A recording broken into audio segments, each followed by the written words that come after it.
जय माँ काली मित्रों, आपका मेरे चैनल माँ काली माँ दुर्गा शक्ति संवाद में स्वागत है। मित्रों, अगर आप मेरे चैनल पर नए हैं तो मेरे चैनल को सब्सक्राइब कीजिए, लाइक कीजिए, शेयर कीजिए। साथ ही नोटिफिकेशन बेल को भी प्रेस कीजिए जिससे मेरी आने वाली वीडियोस का नोटिफिकेशन आपको तुरंत मिल जाए। मित्रों, आज का जो विषय है वो विषय ये है, जैसा कि आप सभी जानते हैं कि नवरात्र प्रारंभ होने वाले हैं। तो ये नवरात्र कल से प्रारंभ हो रहे हैं। तो ऐसी स्थिति में एक नवरात्र धारण करने वाले व्यक्ति की क्या दिनचर्या होनी चाहिए। अगर आप नवरात्र के व्रत रखते हैं, नवरात्र का अनुष्ठान कर रहे हैं, तो उनकी क्या दिनचर्या होनी चाहिए, क्या उनके नियम होते हैं और किस प्रकार से वो अगर घर से बाहर रहते हैं तो क्या क्या उनको नियमों का पालन करना चाहिए। तो उसी से संबंधित ये वीडियो है, तो आप वीडियो को ध्यान से सुनिएगा, तभी आपको पूरी बात समझ में आएगी। देखिए मित्रों, अगर आप नवरात्र का व्रत करते हैं, व्रत का अर्थ होता है संकल्प लेना माँ भगवती के चरणों में कि मैं नवरात्र के व्रत का संकल्प करती हूँ या करता हूँ। उसके बाद में जब आप संकल्प कर लेते हैं तो आप नियमों में बंध जाते हैं और नियमों में बंधने के बाद में आपको उन नियमों का पालन करना होता है।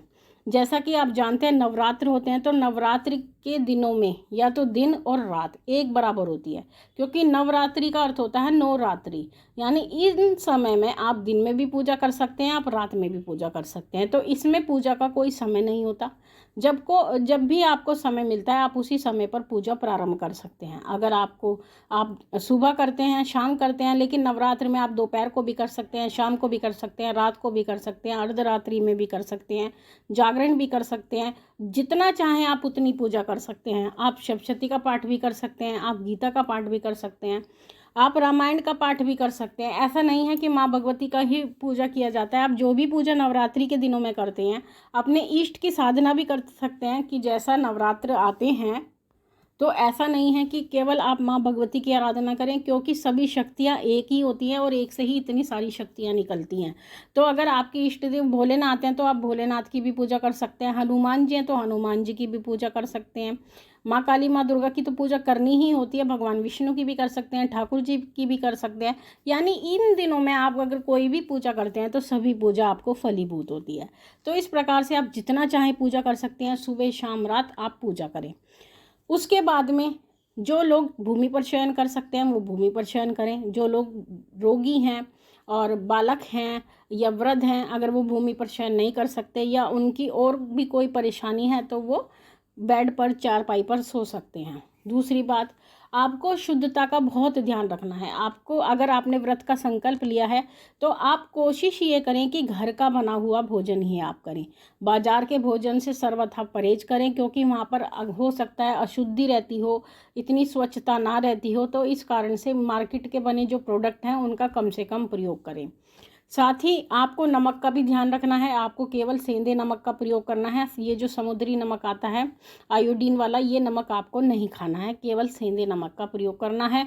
और शुद्ध घी का प्रयोग करना है ज्योत जलाने के लिए। देशी घी का प्रयोग करें या सरसों के तेल का प्रयोग करें, या फिर जिनकी सामर्थ्य नहीं है वो लोग तिल के तेल का भी प्रयोग कर सकते हैं।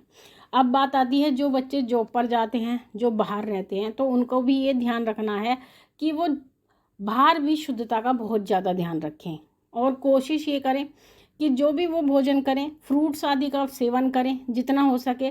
अगर भूख लगती है, अगर दोनों समय एक समय भोजन नहीं कर सकते तो दोनों समय भोजन करें, लेकिन अन्न का सेवन ना करें, फलाहार का सेवन करें। और अगर भूख लगती है तो बाहर के जो बने हुए प्रोडक्ट हैं उन्हें ना खा करके आप फल का सेवन करें, ड्राई फ्रूट का सेवन करें, और जो अन्न रहित मिठाइयाँ होती हैं उनका सेवन भी आप कर सकते हो। तो इस प्रकार से आप अपने व्रत को अखंडित भी नहीं होने देते और व्रत का पूरा पूरा पालन भी करते हो। कोल्ड ड्रिंक से बचें, व्रत में कोल्ड ड्रिंक का सेवन बिल्कुल ना करें। जूस पे आप ज़्यादा ध्यान दें, बिना नमक का जूस पिएं, क्योंकि जूस में नमक मिलाया जाता है, तो इस बात का भी आप ध्यान रखें। और सुबह और शाम अखंड ज्योत के नियमों का भी पालन करें। अगर आपने अखंड ज्योत लगाई है तो इस बात का बहुत ज़्यादा ध्यान रखें कि आप अगर अखंड ज्योत को स्पर्श करते हैं तो आप शुद्ध होने चाहिए, आप शौच आदि ना गए हों, तो इस बात का भी आप ध्यान रखें। दिन में शयन ना करें, ये एक विशेष बात होती है कि व्रत में बिल्कुल भी दिन में शयन नहीं करना चाहिए। शयन के लिए केवल रात्रि बनी होती है, तो रात्रि में शयन करें। दिवा शयन करने से व्रत टूट जाता है, खंडित हो जाता है। तो आपको दिन में नहीं सोना है, इस बात का भी विशेष ध्यान रखें।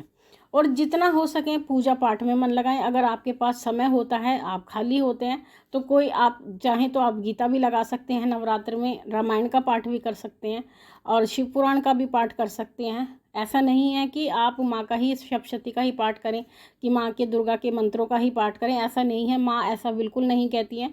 माँ ये कहती है मेरे साथ साथ आप अपने इष्ट को भी मनाओ, अपने सहायक देवी देवताओं को भी मनाओ, क्योंकि नवरात्र में माँ भगवती के साथ साथ सभी शक्तियाँ जागृत रूप में होती हैं। तो इस प्रकार से आप अन्य देवी देवताओं को भी मना सकते हैं। अपने कुल देवी कुल देवता की साधना भी आप इसमें कर सकते हैं। अगर आपका गुरु है तो गुरु के सानिध्य में कुल देवी कुल देवता को भी मनाएं, उनकी भी साधना आप कर सकते हैं। और साथ ही शुद्धता, पवित्रता और स्वच्छता का आपको विशेष रूप से ध्यान रखना है। और अशुद्धि वाला भोजन नहीं करना है और अशुद्ध वस्त्रों को नहीं पहनना है। अगर आपके अंदर कोई अशुद्धि आती है या कोई ऐसी अशुद्ध जगह पर आप चले जाते हैं तो जोत बत्ती करने से पहले आपको स्नान करना है।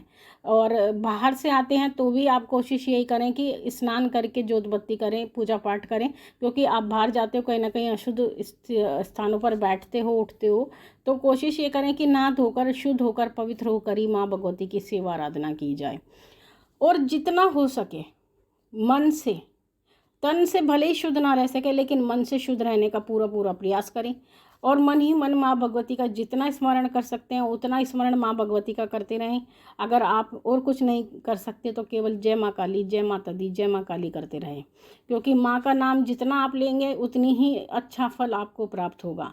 तो जो आपकी दिनचर्या रहेगी वो माँ के चरणों में ही समर्पित रहेगी, माँ से संबंधित ही रहेगी। माँ का जितना आप ध्यान करोगे इन 9 दिनों में आपको बहुत अच्छा फल प्राप्त होगा। और जब आप व्रत का पारायण करते हैं तो सिद्धिदात्री वाले दिन यानी नवमी के दिन आपको माँ भगवती से अपने व्रत के फल की कामना करनी चाहिए। माँ से प्रार्थना करनी चाहिए कि माँ, मैंने जो व्रत किया है, जो मुझे ज्ञान था, जिस ज्ञान के आधार पर मैंने व्रत किया था, या मुझे ज्ञान या ज्ञानतावश भी जो भी मुझसे त्रुटि हुई है उसके लिए मुझे आप क्षमा करें, और जो फल के लायक मैं हूँ मुझे वही फल प्रदान करें।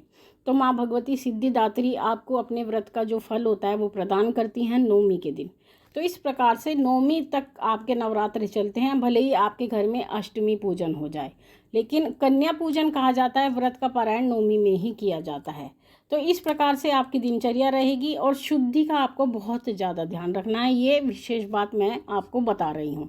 तो मित्रों, इस प्रकार से आपकी दिनचर्या रहेगी। और इसके बाद में कोशिश ये करें कि किसी के घर का भोजन और जल ना ग्रहण करें तो ज़्यादा उत्तम रहेगा, क्योंकि व्रत वाले दिनों में अपने ही घर का भोजन करना चाहिए और अपने ही घर का जलपान करना चाहिए। अगर आप किसी के घर का जलपान करते हैं, भोजन ग्रहण करते हैं, तो कुछ अंश जो आपके व्रत का होता है, आपके पुण्य का होता है, वो दूसरे व्यक्ति को चला जाता है। तो इसीलिए आपको अपने घर पर ही जल ग्रहण करना चाहिए और अपने घर पर ही भोजन करना चाहिए। ये बात विशेष भी होती है। और कुछ शुद्धियों की भी बात होती है कि दूसरों के घरों में हो सकता है इतनी शुद्धता ना रहती हो जितनी आप रखते हैं। तो इस प्रकार से आपको कुछ नियमों का पालन करना है और अपने व्रतों को पूरा करना है। तो मित्रों, ये थी जानकारी आप सभी के लिए। माँ भगवती से यही प्रार्थना करते हैं कि वो आपके भंडारे भरती रहे, आपकी सभी मनोकामनाओं को पूर्ण करती रहे।